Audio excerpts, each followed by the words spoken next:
We are live. It says we are live. Hello, people. We're waiting for Oz, but we're waiting for Oz. Hello, people watching. But we might as well get things started. We decided that we want to be formal, to get on the date. We said 4 p.m. and we are starting at 4 p.m. with all of the technical problems that comes with podcast. It's just classic. Oh wait, here's Oz. Here's Oz. I see him. Great. There he is. I'm gonna add him. Hello. Hi. Hi, Oz. Good evening, or good afternoon, rather. Nice to see you. Are you in Kyiv right now? I am in Kyiv, yes. Are we live? Great. We are. Yeah. Great. Good stuff. I won't swear.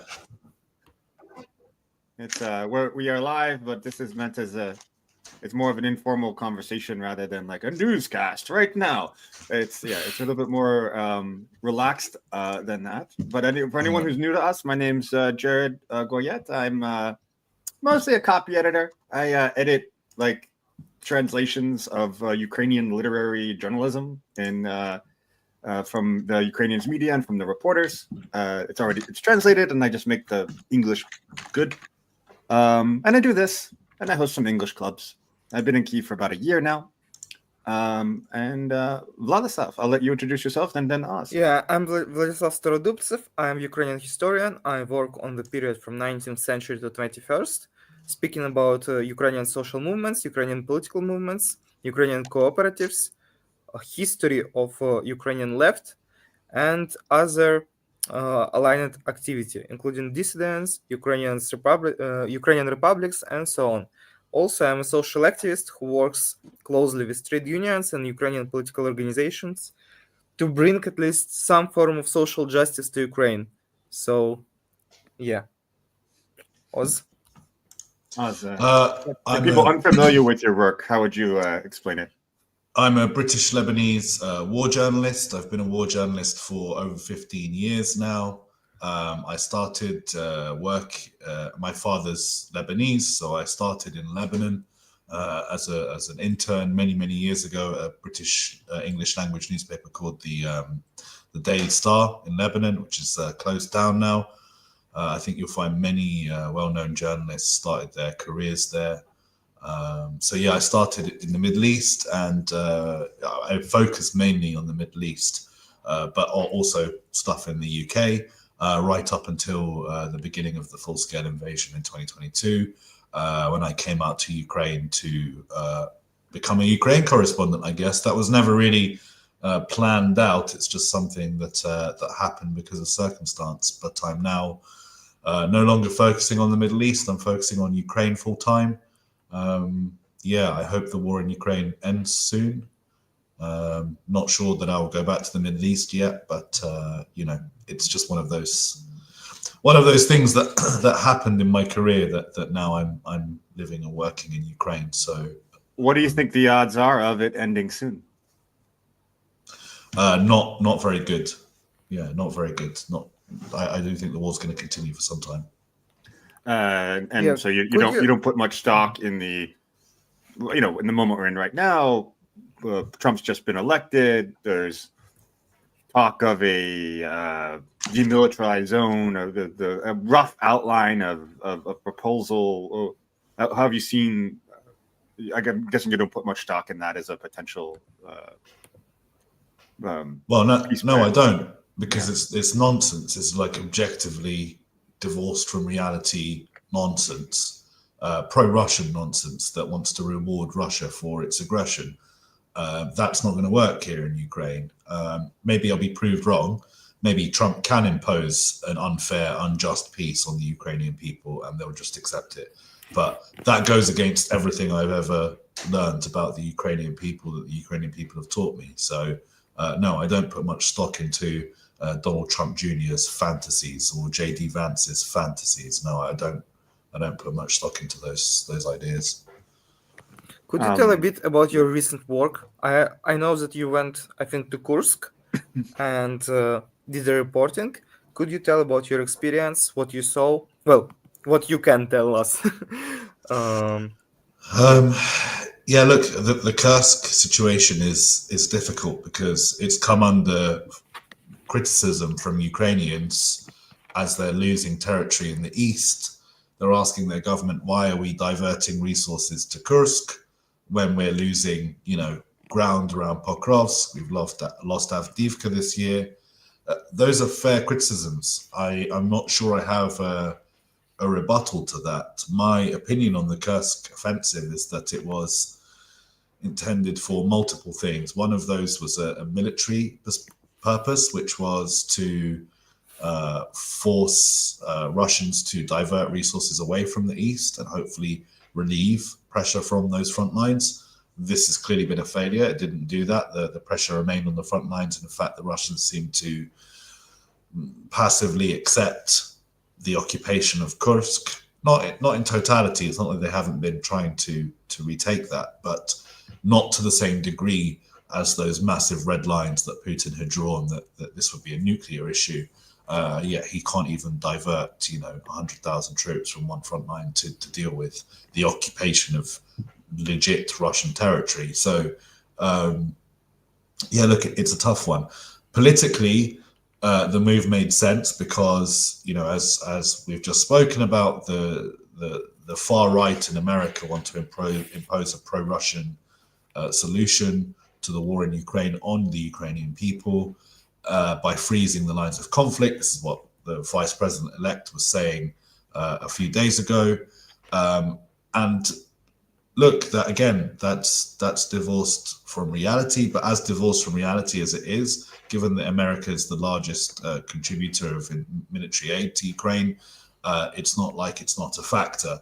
However, freezing the lines of control, as J.D. Vance puts it, would leave Ukraine in control of more Russian territory than the Russians have managed to capture this year. So freezing the lines of control is an interesting perspective. Of you? Like, what was my experience? Sorry, specifically related to that, like, what was your experience and like, what did you learn being there, talking to the Ukrainian soldiers? And by the way, that piece was really well written. Descriptions were really vivid. But like, as Vlad said, what was your experience and how did it? What did you learn? How did it change your perspective of the operation in any way? Look, I'm not sure I learned altogether much more than I knew before I went. Obviously, there are things that you learn from being in the field that you don't from not being in the field.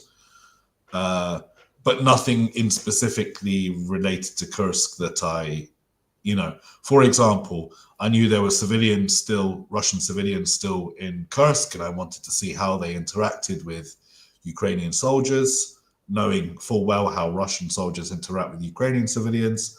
I found the situation there to be, I don't want to say relaxed, it's not the right word, but there seemed to be no friction between the local civilians and the Ukrainian soldiers. There seemed to be very little interaction between them, but, when we were driving through the streets in these marked military vehicles, the Russian civilians weren't afraid. They were walking around as normal, sitting around smoking. There was a building on fire. Two guys were smoking a cigarette, just watching the building burn.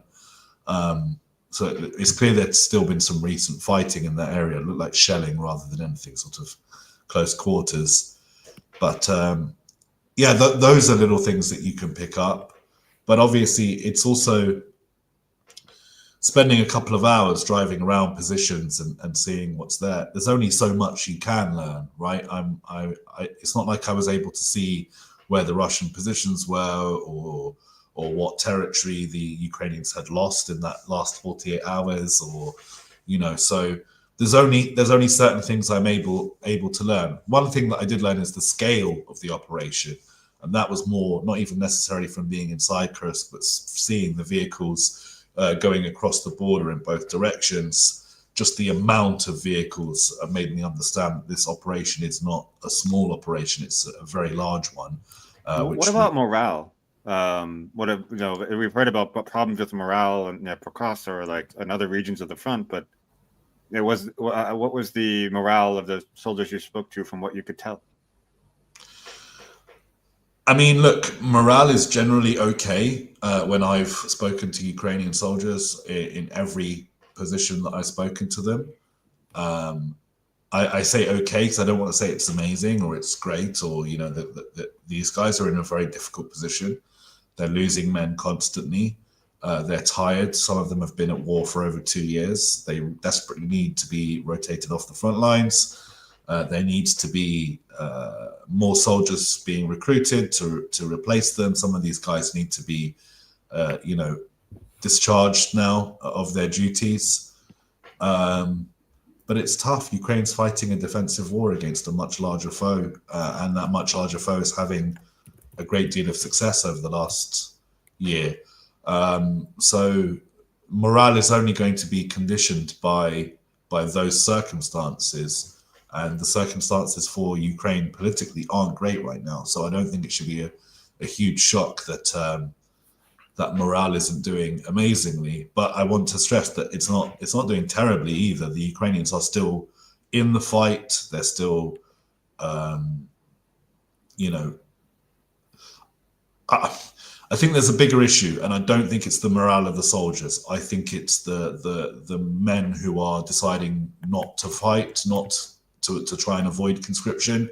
I think the morale issue is bigger on that side of things than it is on the side of the men who are holding the front lines. Not to say that their position is great, but I think their morale is holding largely more than the men who are deciding not to go and fight at the moment. Okay, thank you, Oz. We have in Ukraine situation where our statehood was in great danger. In 2022, battle for Kyiv, a lot of soldiers gave their life to defend Ukrainian independence, which was, I would say, on the brink of collapse. The situation was not as controlled as portrayed. It was a very dangerous moment for all of us. But we stayed, and Ukrainians won this battle. I know that you did a lot of reporting about this, and now you're planning to release your film. Could you tell a bit more about your film and your experience? Sure. I was one of the reporters that believed that war was coming to Ukraine. There were a lot of people in February 2022 who insisted that Russia was never going to invade, and if they were going to invade, it would just be in Donbass. It wouldn't be in Kyiv. A lot of people who bought Putin's lies hook, line, and sinker. I was never one of those people having experienced what the Russians did in Syria. I was very, very. I believed the signs that Russia was putting out that they were planning to invade Ukraine, and I'm still staggered, shocked that so many people didn't see that what was so clearly, obviously happening in front of the eyes of the world. It was, to be honest, very hard to believe because it's such a rapid change. I would say from my experience, we also expected some escalations in Donbass. And we saw it's some kind of political movement to get Donbass under Russian control when there were legitimation of these republics and so on and so on. It was extremely shocking for us to learn that there fucking tanks going to Kyiv. For a lot of people in Kyiv. Two things I'll say. Yeah. Like, one was the rhetoric coming from the Kremlin was exterminationist in its explicitly so. This was not language that was talking about the Donbass. They were talking about Ukraine as a state. That signaled the motive to me, and the capability was signaled by the Russian troop buildup in Belarus. There should be no reason why there should be Russian troops and the amount of Russian troops in Belarus had they not been planning for something. And you could say, well, they claimed it was military drills, and they've done military drills before in Belarus. And yeah, they did it in Belarus. That was the practice run. The argument may be that, oh, maybe this was another practice run. Well, I can accept that, but a practice run for what? A practice run for an invasion to decapitate the Ukrainian state. There was no doubt in my mind that the troop buildup was for that purpose. So anyway, given that I saw that troop buildup happening from satellite images,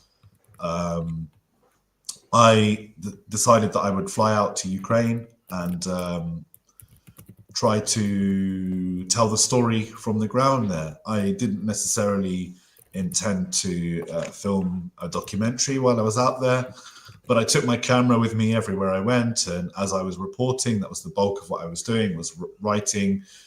Wrote for New Lines magazine quite a bit, wrote for Rolling Stone UK. I was doing a lot of TV, radio at the time as well. So I was very busy constantly. I was never thinking, I wasn't there to film a documentary, as it were. But I did take a camera with me everywhere I went, and I thought maybe there'll be something out of this. At the end of that 3 months, once Kyiv was liberated, the Russians had fled, we'd seen everything that had happened in their wake. I decided to go home, back to the UK for a bit to rest, to recover from what had happened over that time. And then over the course of those months, I decided that maybe I should try and turn this into a documentary. That took a long time. It took about 2 years before the film left the kind of development stage and finished the production. It was a film that I didn't intend to be in as well. I never intended to make myself a character in the film. But after part of the problem in those early days of the war was access was a real problem. The fighting was happening all around outside Kyiv, and we were stuck right in the center. And every day we would leave the center and try and go to the outskirts to see what was happening. Some days were more successful than others, but a lot of the time we'd spend 2-3 hours trying to get there. We'd get there and the soldiers on the front line would be like, no media coming in. You guys have to go back. Those days were effectively wasted. That happened so often. And sometimes some bits in the film where those days we tried to go somewhere and it didn't happen. We've managed to pick up a couple of shots that work well, and it made it into the film. But there were days that didn't make it into the film because we just didn't get anything useful. So, talking about some of the characters, I think the parliamentarian, how do you say his name, Yurash? Yes, Sviatoslav Yurash. How did that connection happen, and why did you think it was important to? So that was the point. I didn't intend to make myself a character in the film, but at the end of the film, some of the days were just so not connected to some of the characters that we did film that the only way to really kind of explain what was happening was to have me as a character being interviewed, kind of explaining, we were here, this is what happened. It was kind of important to the narrative of the film to have someone beyond the characters that I did get. So Sviatoslav Yurash was the other character in the film, the main character in the film, and his team. So Sviatoslav and his team, Yuri, Katerina, some others, but these were the main named characters that we had in the film.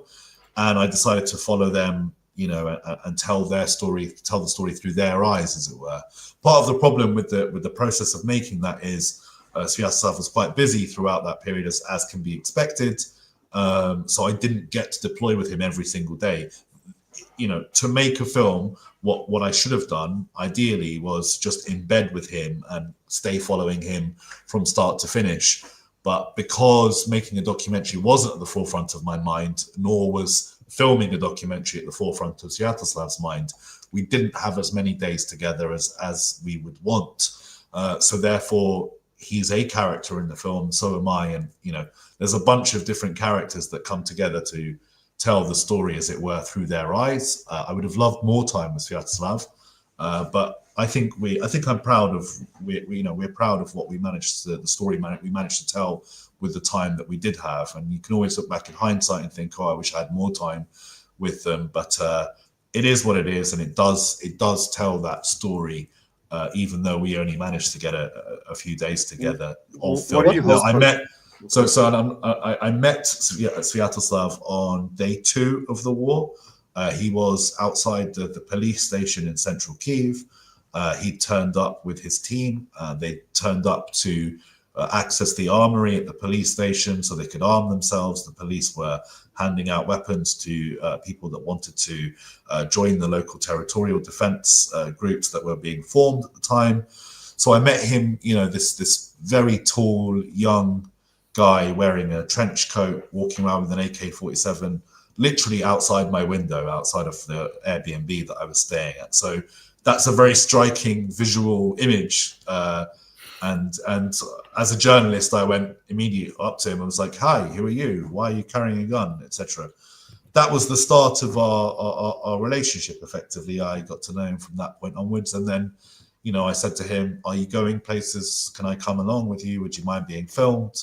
And the rest is history. The rest is the film that's being premiered in Kyiv on the 21st of November at the cinema, the cinema house in Kyiv. Budinok Kino. Yeah, that's the one, Budinok Kino, and Sviatoslav will be there, so will his team. So none of them have seen the film yet, so it'll be a really good opportunity for them to see, the story, their story, effectively told in front of them in the cinema. So what was the most emotional and maybe the hardest moment when you were in these 3 months in Kyiv? I think the not knowing, that we didn't know whether we'd survive, we didn't know what the outcome would be. I was relatively confident in the defense of Kyiv, but again, none of this was priced in. It's funny looking back. Maybe funny is not the right word. Looking back at the footage, looking back, talking, asking Sviatoslav on day 3 if they think they'll win the war. You know a lot in hindsight. Like in hindsight, of course they managed to push the Russians out of Kyiv. But at the time, nothing was guaranteed. And, Ukraine was vastly outmanned, vastly outgunned. It still is today, but it didn't have the resources, the Western weapons that it did back then. So, we the not knowing, there was an element of fear, there was an element of uncertainty. We knew that history was being made in the city, but we didn't know how that history would pan out. We didn't know what the history books would say. And I think there was I don't want to sanitize it. I don't want to make it seem like it wasn't an absolutely terrifying period for everyone involved, because every single day you would wake up, you wouldn't know if you were going to wake up. Every single day I would get out of bed, I would be like, I'm still here. I'd look out of the window and I'd want to see how many buildings around me survived. Luckily, all of them did. But again, I was living right in the center of Kyiv, and the people that were suffering the most were living in the outskirts. And yeah, if I have any regrets, it's not being able to tell their story as much as I would have liked to, given that I had the privilege and the safety of living right in the heart of the government districts, where no soldiers ever made it, no Russian troops ever made it this far. They were stopped on the outskirts by the bravery and sacrifice of the Ukrainian armed forces. I think I had a tank 2 kilometers from my home. It was destroyed, and it was a very weird thing because the tank went without any support and was quickly destroyed when it was found. But it went all the way. I was on the other side of Kyiv, not the side that was attacked. The tank went all the way and was destroyed there. So it was kind of, battles were going in all the different places, and it was very strange, very chaotic. I remember I started at that moment looking at the city, not as I usually look at the city, like in urbanist terms or whatever, but in terms of how it would be defended, where there are like high grounds, where there are low grounds, where there will be minefields. And I think like this place probably would be defended, there will be minefields. Next day, I see that they planted their mines. Or I go on the place where there are monuments from Soviet era about people who died in World War II defending Kyiv. And I see on the same places, they're building trenches, literally on the same places. So it kind of gave me this esoteric experience that it practically was what was happening 100 years ago when the Nazis attacked. It was very similar. So yeah, Jared, go ahead with questions. Yeah, no, what is your it's a kind of basic question, but I think an important one for films. What do you hope people come away with from the story after, whether there are people in, I guess, both the Ukrainians who watch it, later this month, and hopefully foreign audiences as well. What do you hope that people come away with? I hope they come away with a great, deep respect and admiration for the Ukrainian people. I hope they come away with the idea that what happened in Kyiv was, I don't want to say a miracle, because it wasn't. It was fought for with the blood of Ukrainian men and women. I'm just saying it was a David versus Goliath struggle. It was the odds stacked against Ukraine were nearly impossible, and to achieve such a victory, to defend their homes in such a way, I think deserves the respect and admiration of the entire world. And look, the war's not over. The message that I want to convey to people is that Ukraine needs continuous support. It needs the support to push the Russian threat out of its country in its entirety, and that Ukraine has the capacity to inflict this defeat on the Russians if it's given the support that it needs to be able to do so. So I hope that's the message that they can take away. I dedicated the film to the Ukrainian people. So really everything about the film comes back to the Ukrainian people, and it's their story. It's their story. It might be told partially through my eyes, but I'm a filmmaker and I can only really tell the story that I'm able to see with my eyes. So as much as it is me as the narrator, I don't want this film to be my story. It's not my story. It's the story of the defiance, the bravery and the audacity of the people of Ukraine, particularly the people that defended Kyiv. Thank you, Oz. I think it's very valuable contribution, and I hope that I will manage to go on the premiere of film. Well, it'd be great to see you there. It's great to see you both there. Please invite people as well, because I still don't know that many people in Ukraine. I've started. Busy. I'm gonna invite all my English club students. So I'm and I also have a club. That's the problem I have. The problem I have is that most of the people that I know here in Ukraine are expats, and I've been very comfortable living. Every time one expat leaves, another expat arrives, another journalist arrives, or NGO person that I've known for years arrives. So I get very in my comfort zone, not making new friends, because I have all these old friends coming through. We will go to bars, we will go to raves. Don't worry.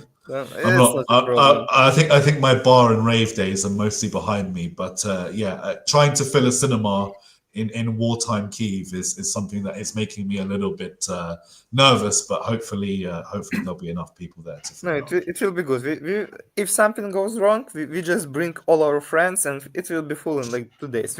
We did a call, we are doing a call. Hi, the film Oz doing, come here, and it will be solved. Just like I have a speaking club just for Ukrainian journalists, so I'm gonna try to get all them to come too. Great. I want to ask you, you're also somewhat experienced in British politics and what's going on right now. What do you think Britain would do in the situation of electing Trump? How it will affect British defense policies and their policies towards Ukraine? What do you think in general will happen? Yeah, I mean, look, this can only be seen as a disaster for the Labour government, the election of Trump. I think the Labour Party was very much hoping for, another democratic government so they could cooperate and collaborate on things, particularly, the Inflation Reduction Act. It's a big deal to the UK because the Labour Party are trying their own, green investment ideas. They're trying to kickstart the British economy through selected targeted investments, and losing the ally over in the United States that have similar economic stimulus ideas will be incredibly damaging to the UK. That's just on, inflation and green energy and so on. So if it's a disaster for the Labour Party on those issues, then it's a disaster for European security on the others. And there are a lot of people at the moment who are trying to calm everyone down and say it's not as bad. Donald Trump is not necessarily the worst thing. I don't buy those people's protestations, to be honest with you. I think this is a disaster. And I think that Europe needs to move to replace the support that the United States was offering in its entirety. I think Europe needs to foot the entire bill now. It's hard really to talk about this from a British political perspective because, Britain is going to be fine. It's not going to be amazing for the people living there. We still have cost of living crisis, etc. We still have, massive problems, economic problems, social problems in the United Kingdom. But we're going to survive a Trump presidency. Honestly, Trump is going to be no big deal for the United Kingdom. The Ukrainian people in other conflicts, particularly Israel-Palestine, where the Democrats have been appalling, it must be said, but they would be less appalling than a Trump president who's effectively an ally to Kahanists. So I think that on a foreign policy perspective, Donald Trump is a disaster for the British government, but we're just going to have to do the best we can to mitigate those harms through clever policy decisions. It's going to be tough. Britain is a small country. It might have nuclear weapons, but it's a small country with declining influence on the world stage, and the best we can do is be another Spain or be another Portugal. That's it. That's the limits of our power in the world, is to be another small European nation trying to influence. UK right now is most steadfast and continuous supporter of Ukraine. If their investment in Ukraine not as great as German, for example, they're how do you say it? They're more stable in this. They're more full-throated in their support. Yeah, that's not going to That's not going to change. That is not. I promise you, that's not going to change. The British Labour Party will be I want to continuously ask supporting a bit different question. In this situation, I think there's a lot of how to say it, need for UK to lead in terms of foreign security and weapons and Ministry of Defense. Do you see any progress, any adaptation coming from Ministry of Defense or foreign policy to step up with the situation of Trump's victory, or therefore now no reaction, or what is happening right now with that? Look, I think everyone's just trying to wait and see at the moment. It's difficult to know how to move forward if you don't know what the policy is going to be. So I think we're not going to get much clarity from any of this stuff this year. I think it's going to be by spring next year that we're going to start seeing the formulation of policy questions, because we don't know what the Donald Trump policy is going to be towards Ukraine. We know what the people are saying, and we know what people are saying is nonsense that won't work. So we have to wait until that nonsense that doesn't work meets reality. Once that's happened, then there'll be formulations of policy. I expect the British government are laying down contingency plans, as Donald Tusk, the European Union, NATO are trying to come up with contingency plans. Those contingency plans aren't necessarily public right now. We don't know where we're going to be next year. So a lot of just waiting and seeing is happening right now. There are going to be people in Western capitals. There are going to be people here in Kyiv who think that they can turn Donald Trump into an ally, who think that they can influence Donald Trump to make decisions that benefit Europe and Ukraine. I think that's incredibly naive, but also at the same time, that's the whole role of diplomacy. We don't have the luxury of picking and choosing who we want to have diplomacy with. So for now, the job of the Ukrainian government, of Zelensky, this is going to be his toughest job so far, is trying to maintain US support from an objectively pro-Russian White House. Yes, I What, agree with you. You know, there's a lot of actually pro-Trumpist Ukrainian politicians Yeah, because Ukrainian politics are all right-wing and mostly libertarian. And a lot of people from opposition party, from ruling party, are genuinely believing in some kind of good Trump thing. They think that it all was a mess for elections or something like this. And we have real politicians, a lot, who repeat these very stupid positions, including I member of think Kyiv. I think Andrzej Duda is a really good example of this, given that he's the Polish president. He's from the hard right Law and Justice Party. Obviously, he's no longer the government is no longer part of his coalition. So obviously there are going to be questions marks asked, but Andrzej Duda, the Polish government, have been, huge supporters, one of the largest supporters of Ukraine since the war began. Yet Andrzej Duda is 100% behind Donald Trump. So, it might sound weird given everything we know about what Donald Trump has said about Ukraine, but there are a lot of European politicians who don't take that position and who see Donald Trump as a potential ally. I don't know why they think that. I really don't. I don't know how Andrzej Duda and Viktor Orban don't look at each other and think, how do we both have the same opinion of this guy? We can't both be right about Donald Trump's position on Ukraine.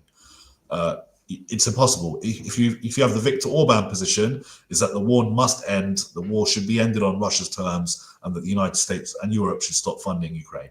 That's the Viktor Orban position. The Andrzej Duda position is the war must end in victory for Ukraine, and that the West must support Ukraine until that victory. Those are two diametrically opposed ideas from Hungary and from Poland. Yet both the leaders of these countries seem to have the opinion that Donald Trump is their man. So it's inexplicable to me. Personally, I think Viktor Orban is the one who has the closer opinion to what's happening.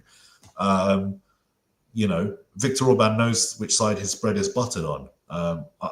I think that the European right are in for a really, really shocking few years. But look, the hope is that these groups, these parties, these countries will learn from these lessons, and will learn that objectively the only way to maintain support for Ukraine to win the war is if Europe steps up to foot the bill. And Europe's attitude towards this war has not been good enough for the last 2 years. Ukraine could have had much more success if Europeans weren't so squeamish, if the Biden White House wasn't so afraid of Russian red lines. We've effectively tied Ukraine's hands behind its back and asked it to fight a defensive existential war under constraints that we wouldn't expect any of our allies to deal with. No country in the history of armed conflict has ever been asked not to target the country that's attacking it, that's invading it. That's never happened before in human history. And now we're in a position where weapons deliveries to Ukraine are contingent on the fact that they aren't allowed to use them against the places that are attacking them, and it's absurd. And I think that European and US policymakers that are in charge of those policies should be condemned for it. They have Ukrainian blood on their hands. More Ukrainian soldiers have died because of the consequences of those decisions. But we're beyond that now. There's no point in spending a long time, complaining about what's happened, because it's happened now. We have to look forward to the future, and the future now is a Donald Trump presidency. So those questions need to be asked of those policymakers now. What are you going to do now, today, to help Ukraine win its war? If you say you want Ukraine to win its war, it's not me talking here, it's Western policymakers that are saying this. If you say you have that objective, then you need to start moving towards fulfilling that objective. Otherwise, it's just words. And the big problem that Ukrainian lawmakers have is that much of what's happening with their allies. There's lots of strong words, lots of supportive words, but when it comes down to deliveries, they fall short. Another leader who was happy about Donald Trump's election would be Benjamin Netanyahu. I want to shift a little bit in that direction. But the first question is just very general. Like, as someone who was immersed in covering the Middle East, and what has it been like to be in Ukraine? Is like we've seen the catastrophe unfold in Gaza and then later Lebanon. Like, how have you navigated that? How has that been? It's been tough. I mean, for a start, my sister is a nurse and she's in Gaza, and she's been in Gaza for much of the war. So what's happening in Gaza is appalling. It's a disgrace. It's one of the worst things that I've ever seen in my career as a war journalist. One of the worst wars. One that is punishing civilians for the crimes of the militant group that controls and governs their lives. Look, it's difficult. I don't think I want to go too much into Israel-Palestine in this conversation, because I do think that deserves its own conversation. But I will talk about it in context of Ukraine. The world only has a certain bandwidth for foreign policy. It doesn't. People don't have bandwidth to deal with, a war in Ukraine and a war in Gaza and a war in Lebanon, all happening at the same time, and being expected to keep on top of all of the developments from them, and to be expected to have formulated policy positions that can deal with these situations. There are people who've been working in foreign policy their entire lives, experts, doctors, who have no idea how to bring about peace. So I think we're in a very difficult position. I think a lot of these questions need to be really asked towards the White House. A lot of this is coming from US policy. Europe is effectively, again, just kind of going, well, we have our opinions, but we have no real influence in this. The only real country that can dictate terms to Netanyahu is the United States of America. And I think we've seen Netanyahu go from his weakest ever point in the aftermath of October 7th to probably the strongest position he's been in ever, with a Trump White House, with a Kahanist as the ambassador to the United States, with Gaza in ruins, and they're trying to prevent Gaza from ever being rebuilt. I mean, I'm at a loss for words. I don't know what to say. I don't see any good news. I don't see anything positive coming out of this. I see some accelerationists in the region who think that this will, like the underpants meme, destroy the Palestinian Authority, ? Palestinian state. I don't know where that question mark, how they figured out we're going to get to the liberation and freedom and civil rights of the Palestinian people as a result of all of this violence and chaos and murder. So yeah, look, I'm very, very pessimistic for the state of the world, for the state of the Middle East. If anything, I'm slightly more hopeful in Lebanon. Yes, I was about to ask, and I was about to ask shift to Lebanon. Like, how is that? How do you see it, and how has that affected you personally? I mean, obviously, it's affected me personally because my family are there still. My father has been in Lebanon throughout the entirety of the war. So obviously, it's impacting me personally. But the biggest political issue in Lebanon is the occupation of the country by Hezbollah, a far-right Islamist terrorist organization backed by Iran, who have committed vast crimes against the Lebanese people, against the Syrian people. They have assassinated, murdered, brutalized anyone that's tried to speak out against them. And within the course of several weeks, the entire upper echelons of that group were neutralized in Israeli strikes that caused a huge amount of devastation to the local population. It should be added, strikes that often would have passed the threshold into war crimes, in my opinion. Again, highlighting Israeli war crimes at the moment is neither here nor there. They're happening every day, and it makes no difference because no one in any authority to stop them exists now. We are heading towards a Donald Trump presidency, and Donald Trump is fine with crimes being committed against Arab populations by the Israeli government that he supports. Mind you, Biden hasn't been significantly better in that regard. The small element of hope is that Lebanon can eventually rid itself of the chains of Hezbollah and Iranian occupation. There was no window for that while, the group was at its strongest. The group is now at its weakest point that's ever happened in my lifetime. So there's a hope that the Lebanese can reclaim our sovereignty, that we can take back control of the country from this armed group. But again, I'm very skeptical that there exists a political will or force strong enough to be able to achieve something like that, even in this state that Hezbollah is in. I want to focus in on something you said earlier about how war crimes, in Gaza become almost daily, or in Lebanon for that matter. Sometimes it's okay if you don't, you don't have to respond to this, but I sometimes worry, is there any chance of Russia, which commits war crimes of its own on a regular basis, but if we live in a world where war crimes are just normalized, will that embolden them further? Do you ever worry about that? I do. What do you think? No, I don't worry about that because we do live in a world where war crimes are normalized. Let's ignore the Middle East right now.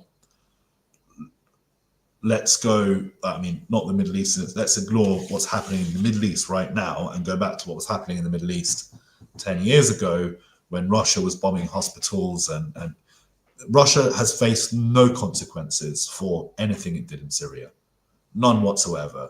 And the left were very comfortable with Russia facing no consequences for its actions in Syria.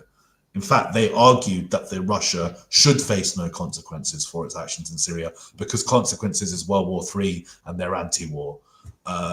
So this is the world that we live in. We live in a world where if you're powerful enough, a government, a country, nation state, you can commit war crimes with impunity. There's nothing anyone can do about it. Not the United Nations, no one, not even the United States, the global hegemon, did anything to stop what Iran and Russia were doing in Syria. No one did anything to stop it. So looking at what's happening in Israel today, the difference is that it's being sponsored by the United States, who claim to oppose these kinds of crimes. So there's a hypocrisy involved, a huge one.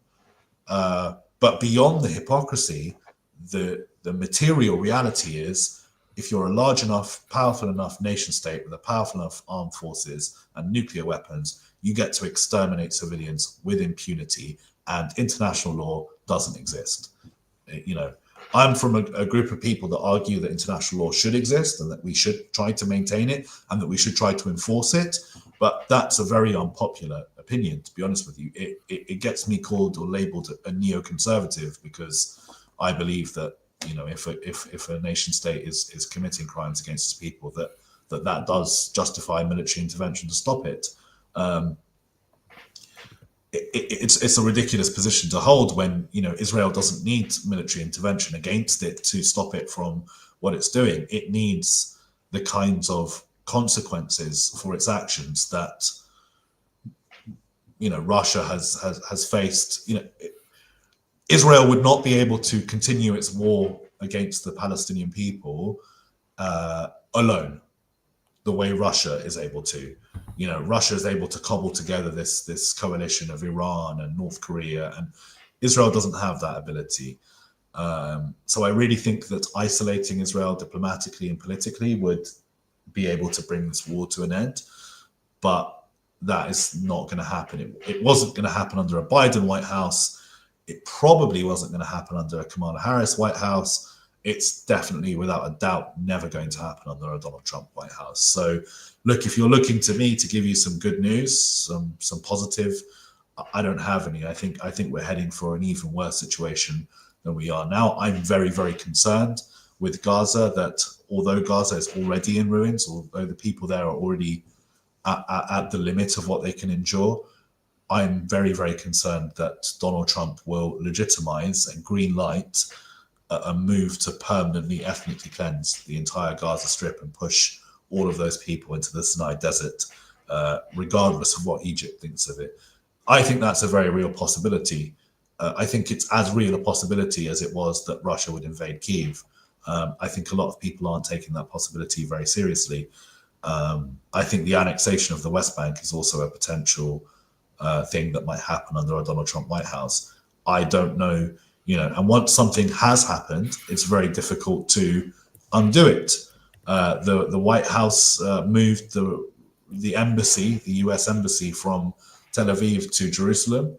And when Biden came in, he didn't reverse that decision. And I don't see any Democrats coming in reversing those decisions. And it's going to be very difficult to reverse a decision such as, the ethnic cleansing of Gaza and the annexation of the West Bank. That would be impossible to reverse in 5 years' time.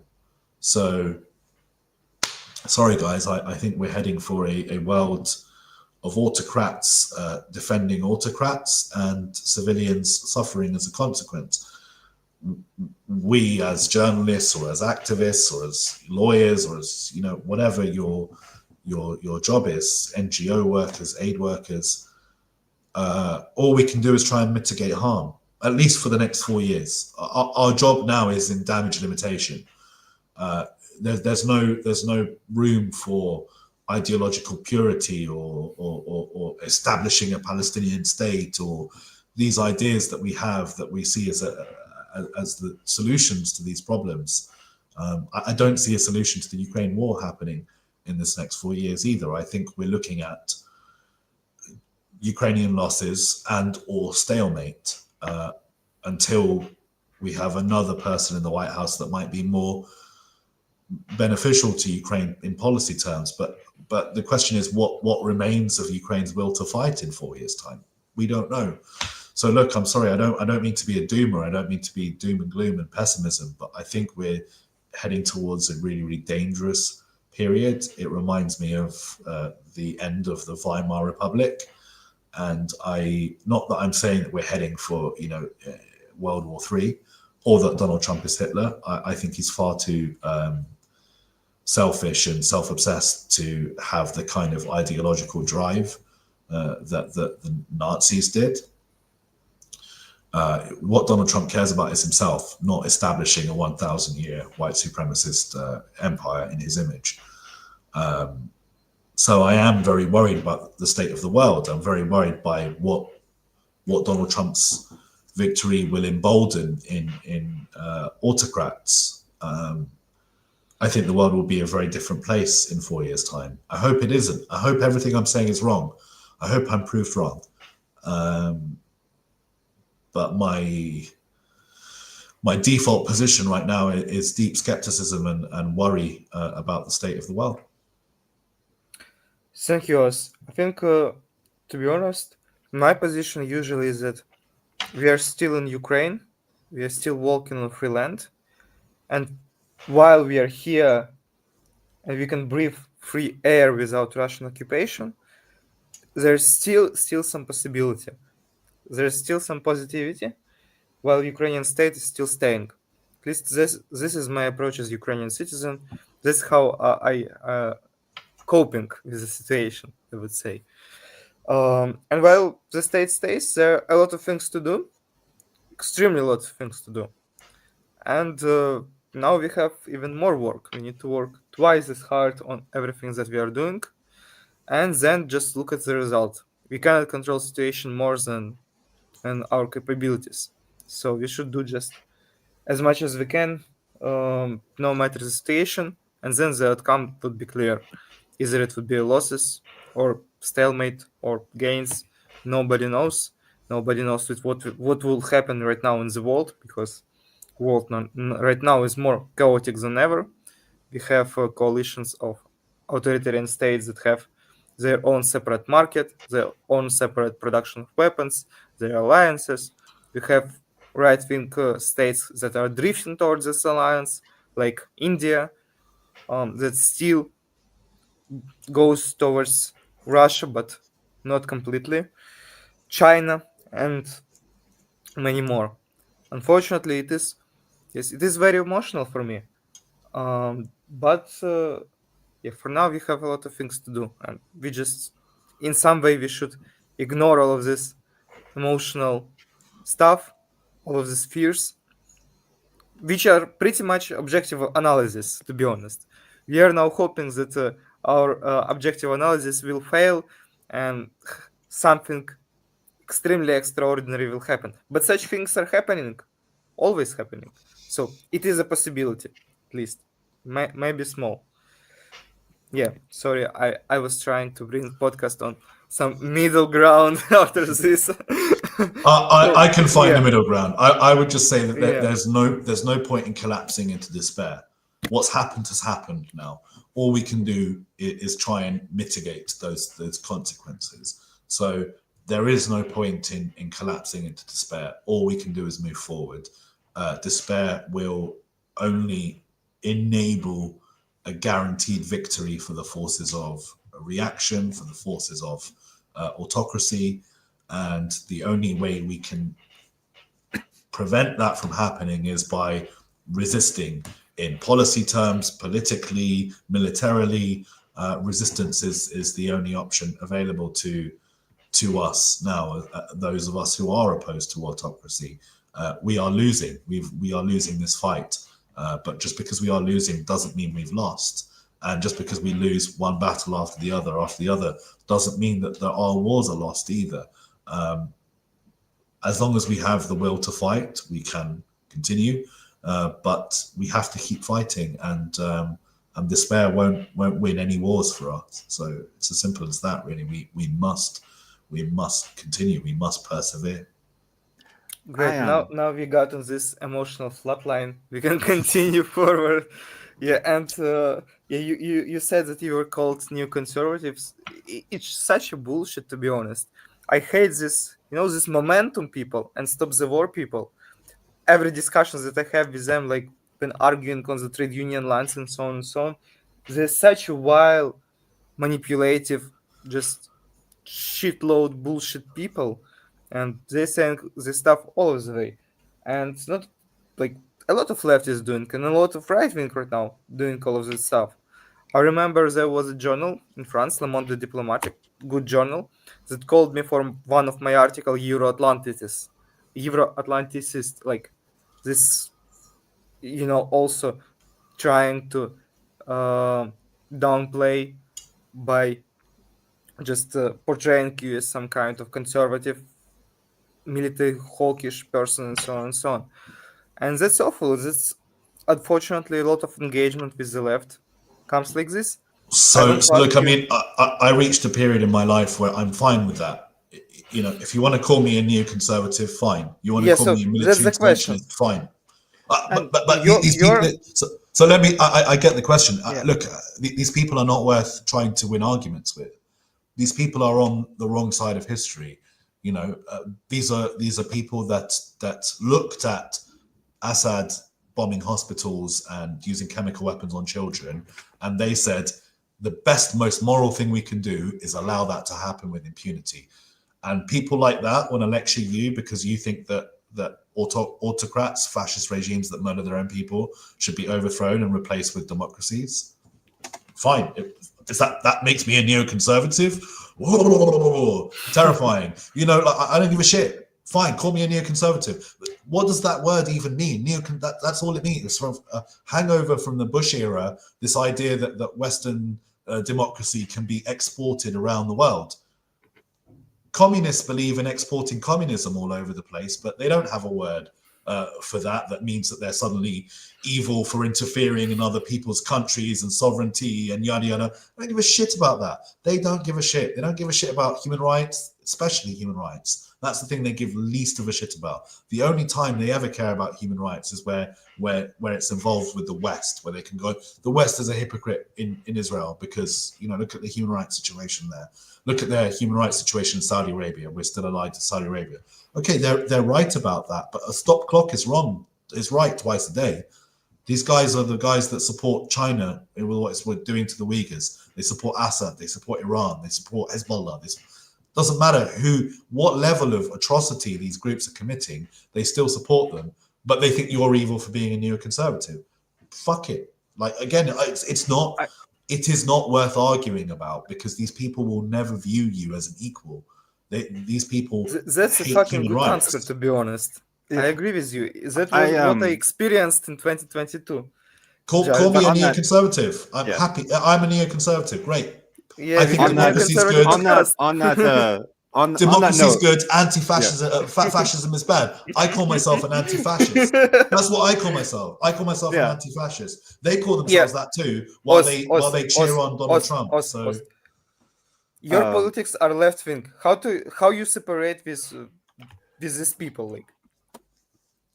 So look, I don't agree that my politics are left wing. I think my politics are liberal. I think that if you were to ask an American, a Trumpist, they would consider me on the radical left. But I'm not. I'm not a socialist. I'm not a communist. At the most limit of my views is social democracy. I'm not someone who believes in the purity of the free market. I believe in market interventionism, but I'm more of a Keynesian than anything else. So I fit very comfortably in that liberal category, which most of the left would rather call centrist than left wing. So it depends where you're coming from. If you're on the American right, or if you're on Reform, UKIP, whatever, on the hard right of the conservative, then maybe I am on the left. But actually, to most left wingers, I'm as far removed from them as Donald Trump is. I mean, it doesn't make sense, but that's the way they see it.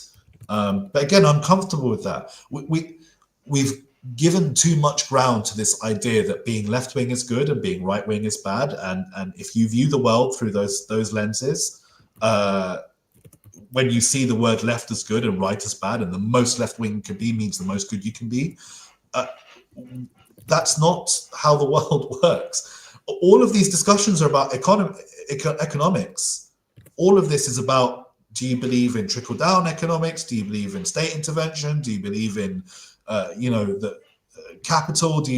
These are the questions. They have nothing to do with war and all this stuff that gets associated with being left-wing means, being pro-immigration, being right-wing means anti-immigration. But I know anti-immigration leftists and I know pro-immigration conservatives. So these ideas really don't matter. These arguments don't matter. What matters is policy. And I'm moved so far beyond caring what label people want to attach to me. These lunatics, these pro-Putin lunatics, call me far right. There's nothing about my politics that's far right. I'm explicitly pro-immigration. I'm pro-trans rights, pro-LGBT rights. I'm almost an open borders pro-immigration guy. I don't like nationalism. I'm as far removed as an anti-nationalist, even when it comes to like civic nationalism, like the SNP or whatever. I'm so far removed from nationalism that it's absurd to accuse me of being far right. There's nothing in my politics that agrees with that, unless you think that because I believe that the military, the Western military intervention should stop Bashar al-Assad from using chemical weapons on children. That if that makes me far right for holding that position, then all of these words are meaningless. They are meaningless. The word neoconservative is about as meaningless a term as it's possible to get. It is not a defined political ideology like neoliberalism. It's just a word that means you think that democracy should be exported abroad and Western military hegemony should be used to enforce that. Fine, You I believe that. You mentioned Assad, and I that was when I first started following your work. Was Syria, and the thing I've appreciated about you is what I would call moral consistency, like being able to see what was happening in Syria for what it was, being able to see, or like now being able to see Hezbollah for what it is, or being able to see the IDF's war crimes for what they are. Well, again, I'd be accused of not doing that because I for example, I argued that the pager attacks that Israel did were lawful under international law. I didn't even say I supported them or anything like that. I just argued that the attack was, in my opinion, lawful and proportionate and targeted, discriminate, as opposed to many of other Israel strikes, which are disproportionate, indiscriminate, untargeted. These kinds of. So you see moral consistency in my position. I don't think I've changed. I don't think my position has changed over the course of many years. But some people would accuse me of being, absurdly pro-Israel because of that. And that is so absurd because anyone who knows me knows my position on Israel is one that fundamentally opposes its actions in almost every sphere of its influence. What I wanted to get at was something broader, though. Like, why do we live in a time when moral consistency is so unpopular? Like, sometimes obvious moral consistency is just like beyond the grasp of so many people that call themselves experts. I don't think we live in a time. I think we've always lived in that time, and I think that I think you need to look back to Stalin, the Stalin era, and see the Western communists that lined up behind Stalin. Many of these communists now have had their reputations laundered. Oh, they were just leftists, this McCarthyism, blah, blah, blah. No, they were actual fucking Stalinists that were doing this stuff. And you want to launder their reputations, fine. But let's not act like we've come from a better time period then to now, where everyone's like, it's as simple as that. If you are a partisan leftist, you don't want to accept that your side can be as capable of evil as the people that you have dedicated your life to opposing, right? You can very, very easily look at the far right and look at Nazism, Mussolini, all of this stuff and say this is evil, monstrous, war crimes, crimes against humanity and genocide. As a leftist, you have set your whole personality up. I oppose all of these things. Okay, mate, what about what China's doing to the Uyghurs? What about what Assad is doing in Syria? What about this whole list of whatabouts that they don't care about? They don't care about. Or or on the worst element, they support actively. And they'll accuse you of being a propagandist. Because again, the only way you can maintain this is if everything that you're being told about these crimes is a lie. So that's why all this misinformation, disinformation stuff exists, because people don't want to accept that they support war criminals, which they do. They would much rather say, oh no, these war crimes didn't happen, it's all a Western lie. The Westerners actually did the war crimes, and the innocents are the poor Bashar al-Assad who's a victim in all of this.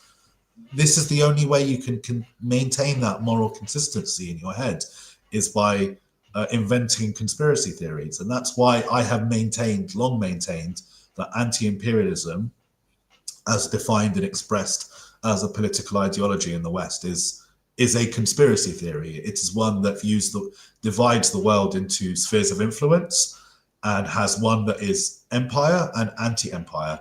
And to support, to be on the right side of history is to oppose empire, which means supporting anyone that falls into the anti-empire sphere, which includes the fucking Russian government. It doesn't need to make sense. It does not need to make sense. It just needs to pacify the consciences of the people that imbibe this stuff and disseminate this stuff. You're not hiding for nothing, looking for moral consistency. I view myself as morally consistent. I think my critics would argue that I'm not.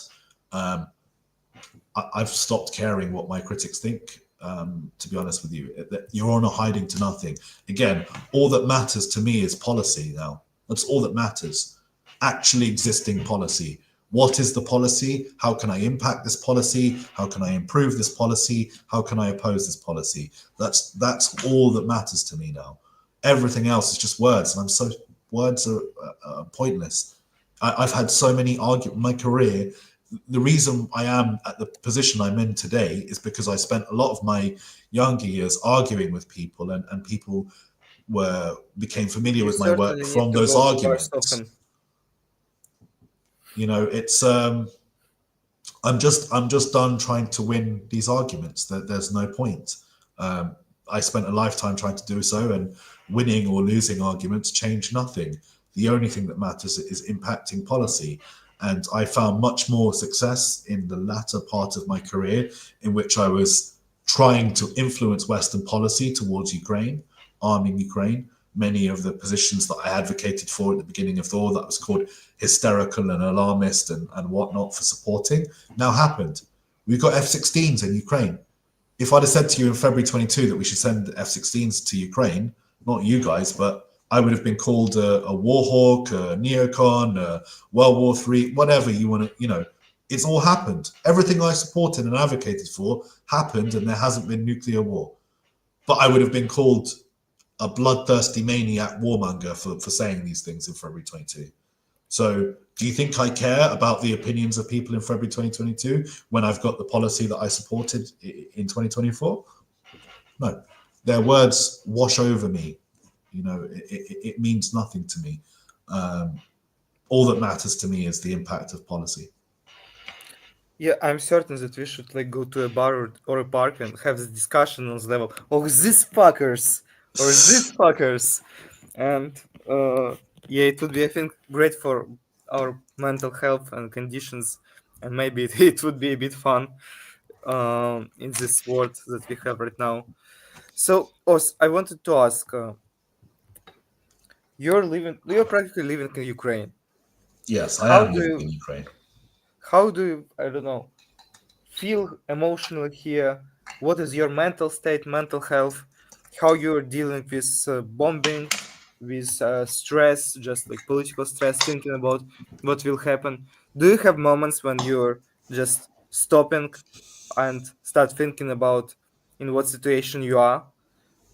I for example, have, because like Kyiv, relatively safe place, and sometimes I go for a walk and I stop just in that silence and think like, I am living in a fucking war zone country. There are hundreds of thousands of people on the front line. Nobody knows what would happen, and it's hard for mental health. It's hard for everything, and I want to know how you feel. What do you usually think, and like how staying in Ukraine influences you, and what is your mental health? How you're feeling? So I don't think I'm as impacted by that stuff as a Ukrainian would be, because I always have the choice to leave. You know, I chose to come here and I chose to stay here. So I could leave tomorrow if I wanted to, and I can't pretend that my experience and struggles are on par with Ukrainians. They're just not. Mind you, obviously, there's stuff happening in my home country, Lebanon, as well right now that I'm quite removed from. I also don't want to pretend that my experiences and struggles there are the same as the Lebanese who can't leave.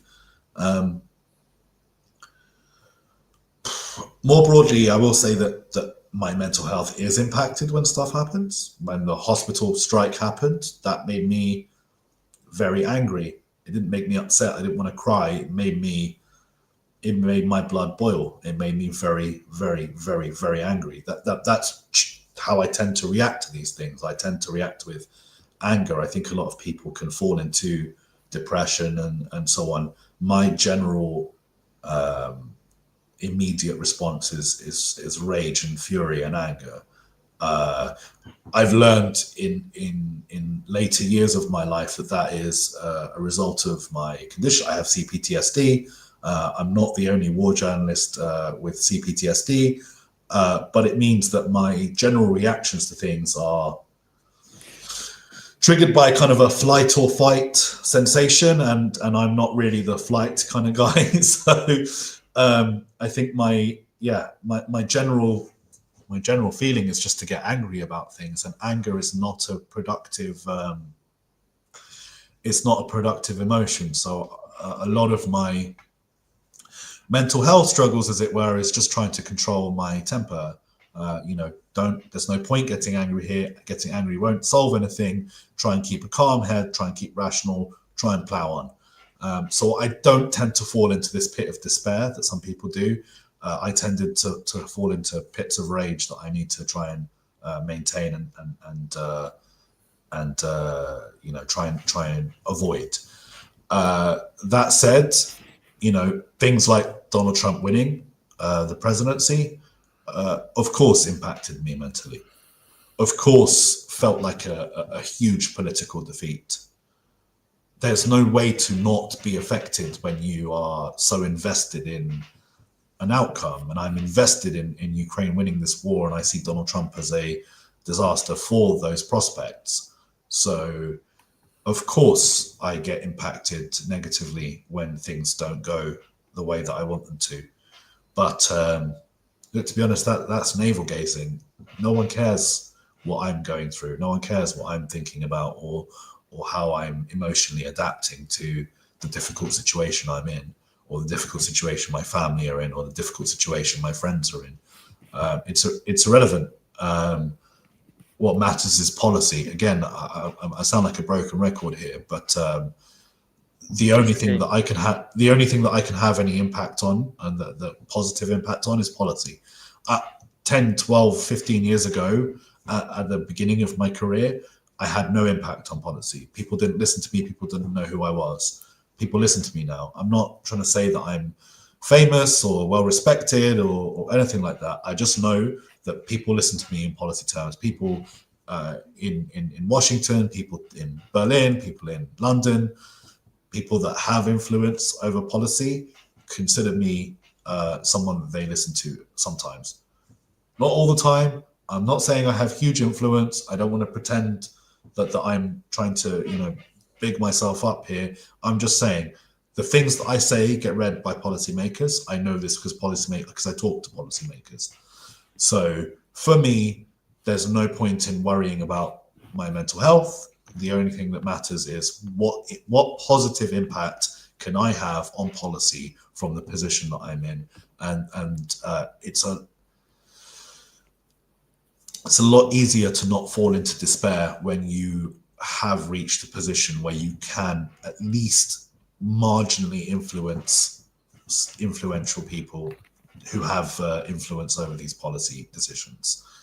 I'm less likely to fall into despair because I see avenues to do something about it. Can I change this? No. Can I put some spin on this to help change this? Potentially. That is a much more comforting way to think than feeling like you're completely powerless. I don't feel completely powerless. I do feel relatively powerless. I don't feel completely powerless, and that lack of feeling completely powerless gives me a kind of a stability that I think a lot of people who don't have that probably would lack. Yeah, I think in some situation you just need to mobilize your emotional state for achieving the goals that you want, and sometimes it's just necessary. Of course, it's usually very harmful to you, to your body, and to your health, but sometimes there are just issues that far beyond and above this. So I really respect this, and thank you for your opinions. I agree with with them all. They are good. Even I don't have much to argue, to be honest. Probably our only difference is that I'm a socialist, but I think that socialism should be focused deeply on human rights. So of course I also on the different side of barricades with all of these lunatics from Momentum and other organizations. So yeah, it was really great to talk with you, and I want to give a word to Jared, and probably then we will have a final word and we will close the podcast. Yeah, I tend to think that my thoughts are not typically the most important in the room, but Oz, I do want to thank you for coming. Like I said, I appreciate you and your work over the years. And again, what I see is as moral consistency at a time when that's rare. Unfortunately rare, but rare. You keep on coming back, as you said, to beating the drum of policy. Where, when you look at when you scan the horizon with Ukraine, where do you think, where is the leverage point? Where do you think is the policies that we should be focused on, internally or externally, in terms of Ukraine's future? Right now, it's European governments. I'm not sure there's much you can do, Jared. I'll be honest with you. That war is lost for the next 4 years. But what's happening in Berlin, what's happening in Paris, what's happening in Madrid, what's happening in Rome, these are much more important battles that need to be won. And these are battles that we are more likely to win than our American counterparts are, because we have rational, for the most part, rational actors in our Western capitals dealing with them. So on policy terms, right now, the fight is getting Europe to support Ukraine to the level that it should have been 2 years ago. Will we have success there? I don't know. I do know that Poland and the Baltic states are going to be much more worried than they were by the prospect of a Kamala Harris presidency, and that we should be looking towards Eastern Europe and the Baltic states towards some kind of lead on this. I think it's really important that I think countries like Poland now become global leaders on this conflict, because they're the ones that are most impacted beyond Ukraine, and they're the ones that need to really do the most diplomacy and push the most policy influence. So maybe we should get some people on that can talk about that from each of those countries. That's one thing we could do. I do think talking to people in Donald Tusk's party right now would be one of the most important things you could do, because these are the guys that are going to have probably the most outsized influence in Europe of any other country with regards to this war. Yes, we have some people who know lawmakers from the coalition, not from the Tusk party, but from the governing coalition. So from Levica, from Razem, who are also influencing policies. And we could bring them on the podcast to speak about this topic. I think it would be great. But I would just final words from you, something that you want to say, and we will close the podcast. I mean, look, guys, I think I've said enough. One thing I would stress to people, particularly people who followed me for many years, who have seen me or who got to know me because they knew me as someone who would argue with basically anyone and try and win every argument, and who's now coming to you with the position that these arguments are pointless. It doesn't make sense. It's like me saying I've wasted my life, which I have. But I'm someone who has learned from that experience. I doubt you'll find someone more activisty than I was in my 20s. It's just not possible. I dedicated every waking hour I had towards it, and it achieved nothing. All of those arguments that I had achieved nothing in policy terms in Syria, nothing. I am very, very laser focused now on policy, because policy is something that I can impact, and policy is something that has a material impact on the ground. And I now, in my late 30s, I'm concentrating on the material impact on the ground, and I'm not concentrating on the opinions of activists. They're irrelevant. You're not going to change the world with the opinions of activists. You are going to change the world by winning power and using that power. And trying to win arguments is not going to get you anywhere unless you're trying to become a government. And whatever disagreements I have with the Labour Party, the British Labour Party, and there are strong disagreements on smoking, on drug policy, on cannabis reform, on immigration. There are disagreements that I have with the party that I support and I'm a member of.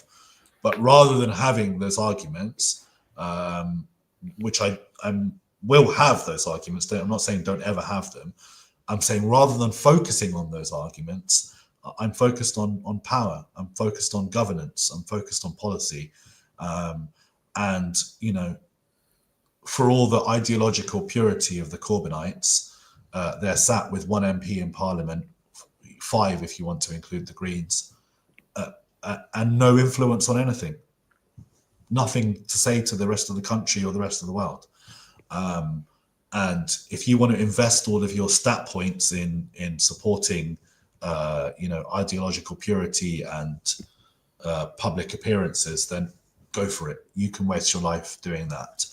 I care about governance. I care about taking control of the levers of power and using those levers of power to impact the material conditions that the people I care about live in.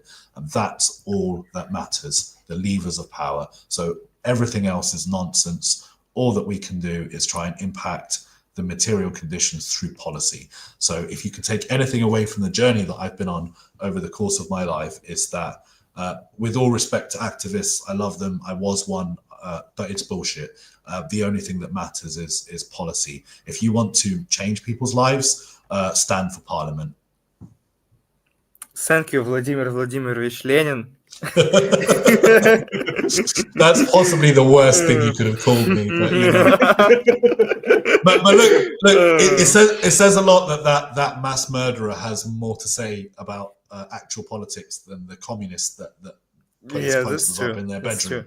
This is a man who realized that the only way to change things was to take control, and these guys are people who, under no circumstances do they ever want to take control. They just want to critique power. That's all they want to do. And I'm so far removed from critiquing power. I care about power. I want power. I don't want to critique it. I want it. So, you know, the rest is irrelevant. Thank you for having me on, guys. Thank you. Yeah, thank you. I really enjoyed the conversation, even if it was grim at times, but that's the times we live in. Thank you, we could call this podcast policies. It was a great discussion. Thank you, Oz. Thank you for sharing your experience. And I hope to see you guys at the 21st of November at the yes, we will. Yes. Is there a link to get tickets? There are no tickets. You just turn up on the door. Just go there. So I don't know if that's going to be a good idea or not. But if you know. I don't know that many people in Ukraine, so if there are going to be loads of people turning up, then it'll be a positive sign, not a negative sign. I think there will be a lot of people, to be honest. We'll see. There are a lot of such activities in Kyiv. You know that population of Kyiv practically rules for 40%. So there are 40% more people than was in 2022. So there are 40% more people who would feel your cinema. So there are really a lot of people who need some activities. So thanks, guys. I appreciate it. I'm sure. And you guys have a good day. Thank you so much. You too. Take care. Bye-bye. Goodbye.